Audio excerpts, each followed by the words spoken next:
তুই পরিচয় কিছুই পাস নাই।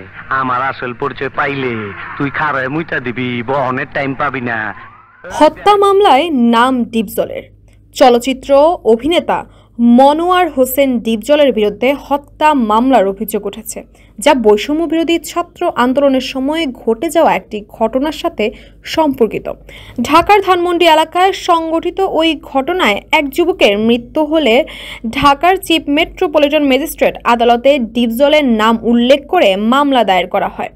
সাবেক প্রধানমন্ত্রী শেখ হাসিনা ও স্বাস্থ্যমন্ত্রী সামন্ত লাল সেনকেও এই মামলায় আসামি করা হয়েছে। মামলায় ডিপজল সহ 138 জনের বিরুদ্ধে অভিযোগ আনা হয়েছে। সেপ্টেম্বরের 2 তারিখে রোজ সোমবারে ঢাকার মেট্রোপলিটন ম্যাজিস্ট্রেট বেগম ফারাহ দিবা চন্দ্রার আদালতে ভিকটিমের মা রেনু এই মামলা করেন। আদালত পিভিআই অভিযোগের বিষয়ে তদন্ত করে রিপোর্ট দাখিলের নির্দেশ দিয়েছেন। বৈষম্য বিরোধী আন্দোলনের সময় গত 19 জুলাই ধানমন্ডির 3 নম্বর রোডে গুলিবিদ্ধ হন শুভ নামের এক যুবক, যিনি পরের দিন চিকিৎসাধীন অবস্থায় মারা যান। তাসফিয়া তাবাসসুম, ডেস্ক রিপোর্ট, ই সময়।